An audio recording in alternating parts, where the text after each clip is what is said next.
नमस्कार दोस्तों, मैं अवनीश कुमार। आप देख रहे हैं भारत की बात 24। दोस्तों, सपा सुप्रीमो अखिलेश यादव ने बीजेपी पर बड़ा आरोप लगाया है। उन्होंने बोला है पश्चिम बंगाल में जो भी हिंदुओं पर अत्याचार हो रहा है वो बीजेपी सरकार के द्वारा ही कराया जा रहा है। दोस्तों, आपको पता ही होगा, वक्फ बिल के नाम पर मुस्लिम लोग वहाँ पर प्रदर्शन कर रहे हैं, जिसकी चपेट में लाखों हिंदू परिवार आए हैं। कई हिंदू परिवार वहाँ से पलायन कर चुके हैं और कई लोगों की हत्या भी हो चुकी है। इसी मामले में अखिलेश यादव मीडिया के सामने आए और उन्होंने बीजेपी पर गंभीर आरोप लगाए। उन्होंने कहा देश में जितने भी दंगे होते हैं वो बीजेपी सरकार ही कराती है। आइए सुनते हैं अखिलेश यादव ने क्या बोला। पश्चिम बंगाल में कार्रवाई हो रही है, जांच हो रही है।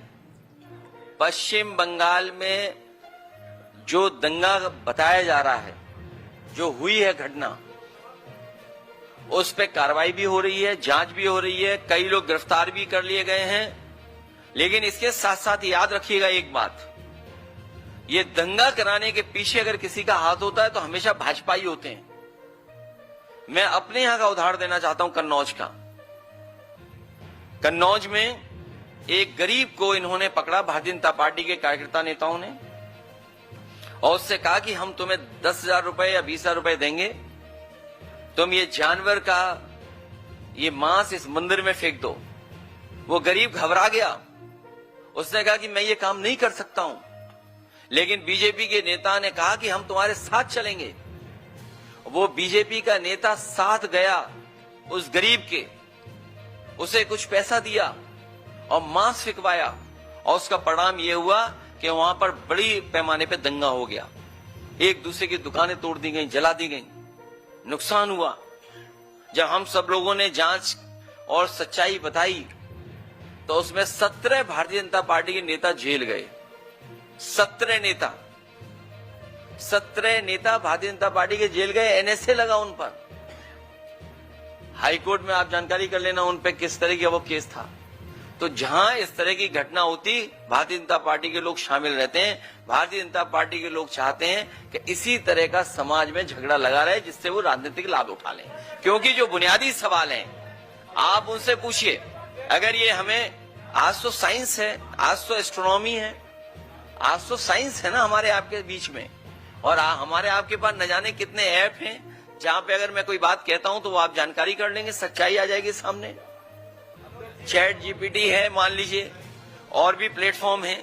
आप मुझे बताइए, ये जो कुंभ में ये फैलाया गया था, कितने वर्ष वाला फैलाया था?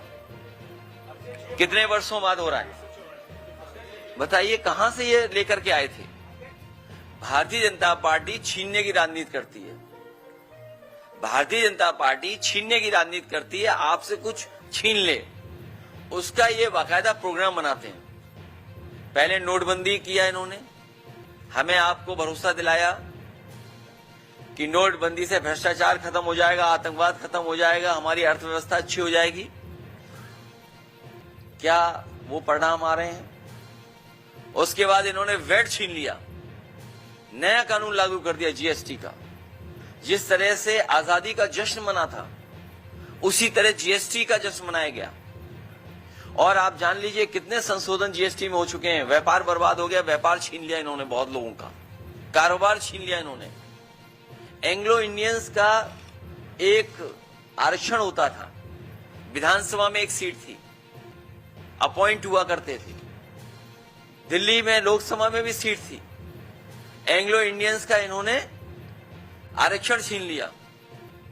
ये जो जगह जगह वाइस चांसलर अपॉइंट कर रहे हैं ये लोग, या आयोग वगैरह में अपने लोग बैठा रहे हैं, ये सब आरक्षण छीन रहे हैं लोग।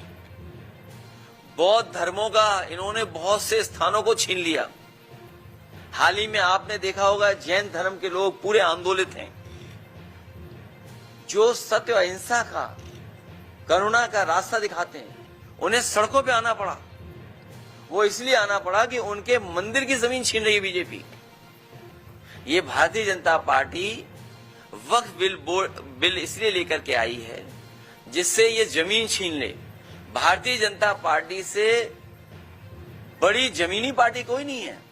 जब आपको ये कहते हैं हम दुनिया के सबसे बड़े दल हैं, तो आप भूल जाते हैं ये जमीनी पार्टी है, भूमाफिया पार्टी है। कहीं जमीन दिख जाए वहां कब्जा कर लेते हैं।